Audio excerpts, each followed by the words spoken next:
Assalamualaikum warahmatullahi wabarakatuh. Hamdan syukron laka ya Allah, salatan wa salaman laka ya Rasulullah.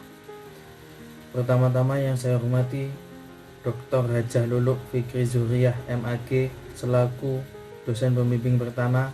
Kemudian yang saya hormati Bu Dr. Lilik Hamidah SAG MSI selaku dosen pembimbing kedua. Kemudian yang saya hormati Profesor Dr. Haji Muhammad Ali Aziz MAG selaku dosen penguji pertama. Dan kemudian yang saya hormati Bapak Muhammad Khairul Arif SAG MPhilI selaku dosen penguji kedua. Pada kesempatan kali ini saya akan mempresentasikan tesis penelitian saya yang berjudul Dakwah Asosiasi Media Pondok Jawa Timur di Media Sosial. Di era industri 4.0, perkembangan teknologi berkembang dengan sangat pesat. Teknologi memudahkan manusia untuk melakukan segala hal kegiatan. Salah satunya adalah dalam kegiatan berdakwah. Bentuk perkembangan dakwah di era perkembangan teknologi dapat dilihat dari penggunaan media sebagai sarana menyampaikan pesan. Kini dakwah tidak lagi menggunakan media konvensional, akan tetapi dakwah sudah mulai berkembang menggunakan media yang lebih modern, seperti menggunakan internet sebagai sarana untuk menyampaikan pesannya. Seperti yang dilakukan oleh Asosiasi Media Pondok Jawa Timur, asosiasi ini menggunakan media sosial sebagai media untuk menyampaikan pesan dakwah. Dalam penelitian ini, peneliti tertarik dengan dakwah Asosiasi Media Pondok Jawa Timur. Asosiasi Media Pondok Jawa Timur adalah sebuah perkumpulan pengurus pondok-pondok pesantren yang berbasis NU di Jawa Timur di bidang media dan informasi. Asosiasi ini berdiri pada tanggal 27 Februari 2020. Jadi, tujuan didirikan Asosiasi Media Pondok Jawa Timur adalah untuk merangkul pondok-pondok pesantren yang tertinggal dalam bidang dakwah di era perkembangan teknologi, kemudian juga ingin mengembangkan dakwah pondok pesantren. Jadi, jika kita lihat secara sekilas, maka tergambarkan Asosiasi Media Pondok Jawa Timur ini menyampaikan dari dampar pondok pesantren ke jendela luas, yaitu yang bernama media sosial. Pembahasan mengenai dakwah pondok pesantren di era perkembangan teknologi masih sangat menarik untuk dibahas, karena pada era industri 4.0 kemajuan teknologi menghadirkan dunia baru yang disebut dengan dunia maya, atau dalam bahasa Inggris yang disebut dengan cyberspace. Dengan begitu, masyarakat mudah mendapatkan informasi ataupun menyebarkan informasi dengan cepat. Kesempatan ini digunakan oleh Asosiasi Media Pondok Jawa Timur untuk tujuan menyebarkan kebaikan dan mengembangkan dakwah pondok pesantren. Yang menjadi fokus kajian dalam penelitian ini adalah bagaimana strategi dakwah Asosiasi Media Pondok Jawa Timur di media sosial, kemudian apa hambatan dan tantangan dakwah Asosiasi Media Pondok Jawa Timur di media sosial.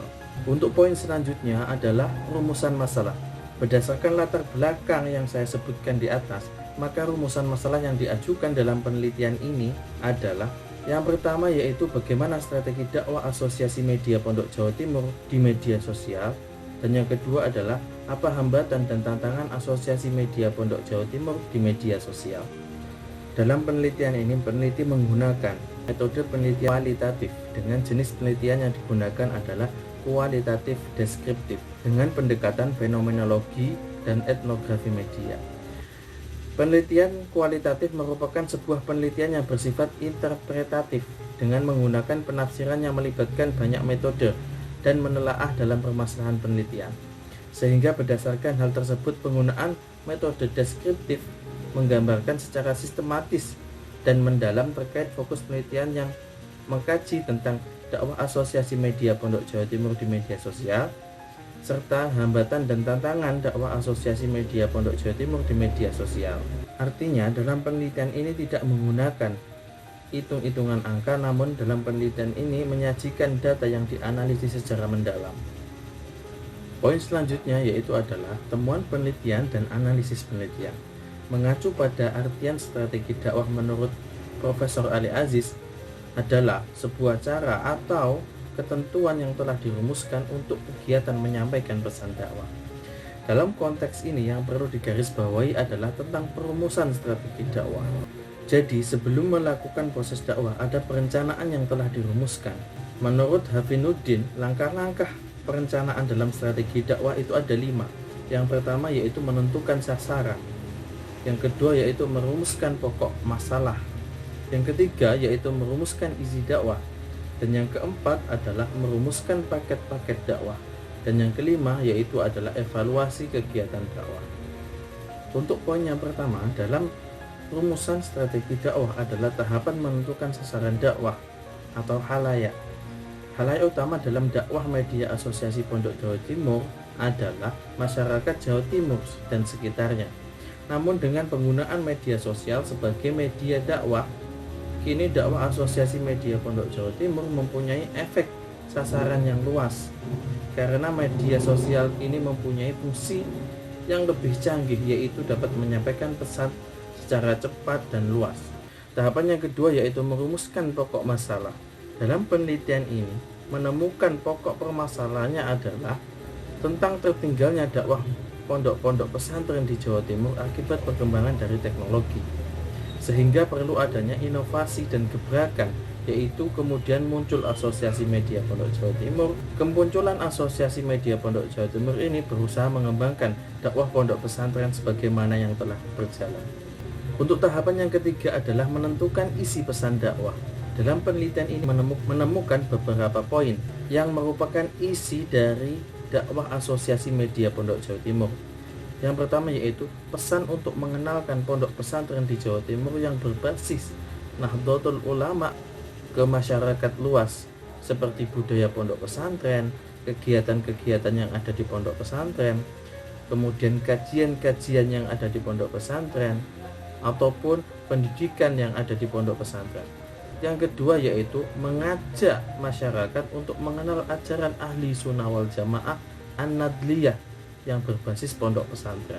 Untuk tahapan yang keempat adalah tahapan perumusan paket-paket dakwah. Tahapan perumusan paket-paket dakwah di sini sama dengan metode dakwah. Jadi dalam penelitian ini menemukan paket-paket metode dan juga media yang digunakan untuk dalam berdakwah. Yang pertama yaitu adalah metode film-film pendek. Metode film pendek ini diupload di media sosial yang khusus menayangkan video, yaitu media sosial YouTube.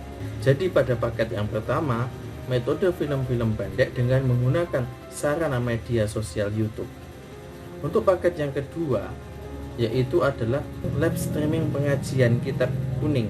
Fitur live streaming ini hanya ada pada platform-platform tertentu seperti Facebook, YouTube, Instagram.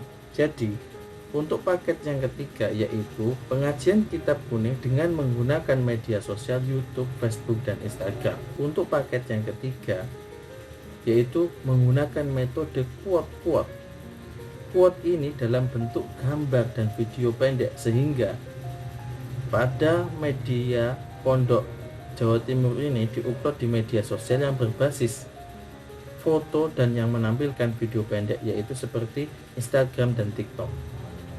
Untuk paket yang keempat yaitu adalah dengan menggunakan metode fotografi. Sudah jelas jika menggunakan metode fotografi, maka konten ini akan diupload di media sosial yang berbasis foto seperti Instagram. Jadi paket yang keempat adalah metode menggunakan fotografi, kemudian sarana dakwah menggunakan Instagram. Mengacu pada fokus penelitian tentang strategi dakwah Asosiasi Media Pondok Jawa Timur di media sosial, dan juga mengacu pada paparan perencanaan strategi dakwah di atas yang sudah saya sebutkan, maka ada 3 strategi dakwah yang digunakan oleh Asosiasi Media Pondok Jawa Timur. Yang pertama adalah dakwah menggunakan media sosial. Kini dakwah tidak lagi menggunakan media konvensional, akan tetapi sudah mulai berkembang menggunakan media sosial. Media sosial adalah merupakan perkembangan teknologi yang mempermudah dakwah lebih efisien, baik waktu hingga biaya. Ini tandanya teknologi membawa perubahan sehingga manusia bergerak dari era konvensional menuju era yang modern.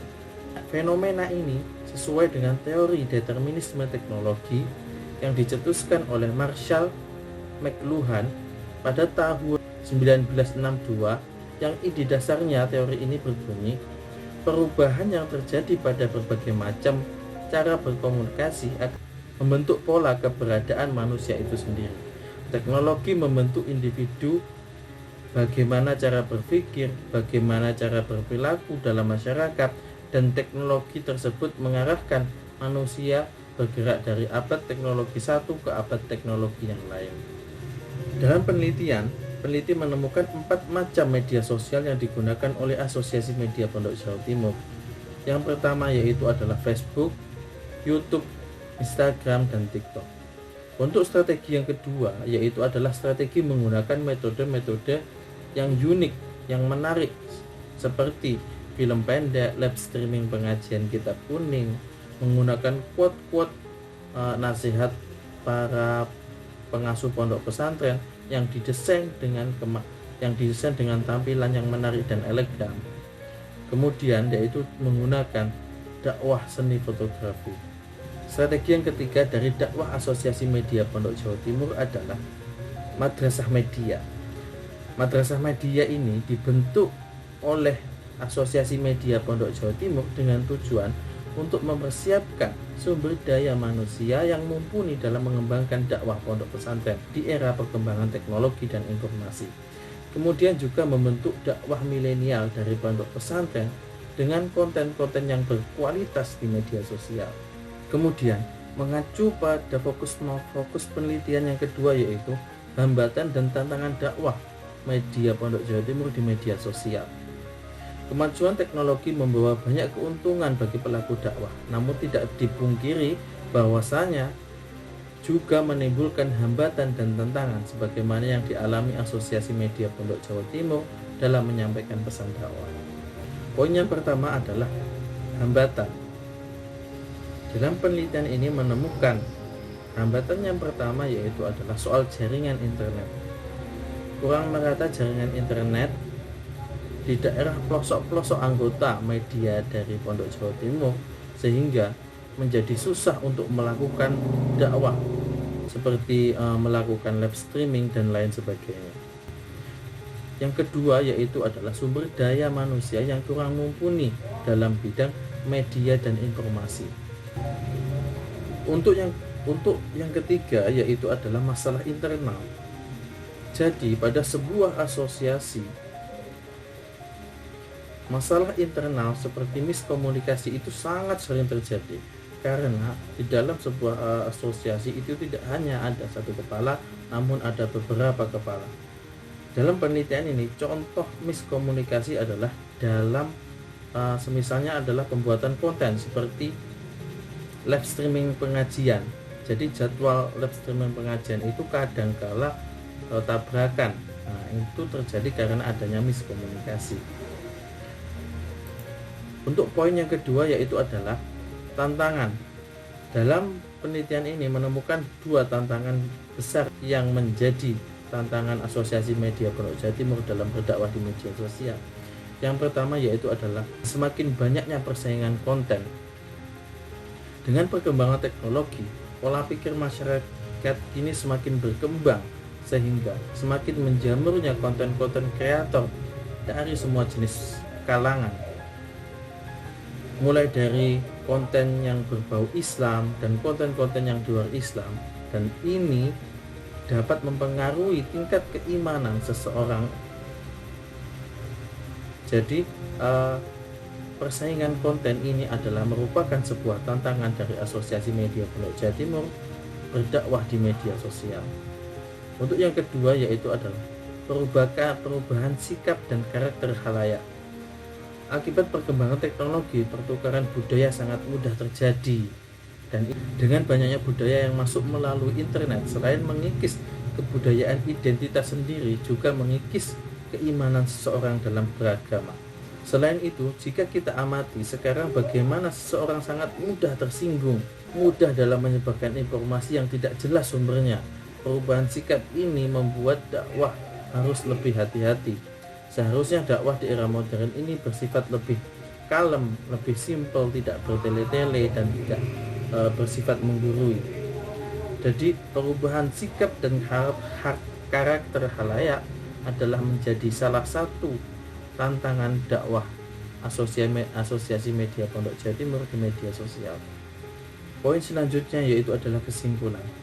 Jadi dari paparan analisis dan penemuan data yang telah saya sebutkan di atas, maka dapat disimpulkan jika mengacu kepada fokus penelitian, maka strategi dakwah Asosiasi Media Pondok Jawa Timur di media sosial dalam penelitian ini ada 3. Yang pertama yaitu berdakwah menggunakan media sosial sebagai sarana dalam menyampaikan pesannya.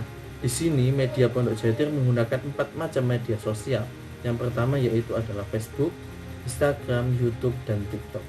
Dan strategi yang kedua yaitu adalah pemilihan atau penggunaan metode yang digunakan oleh Asosiasi Media Pondok Jawa Timur dalam berdakwah.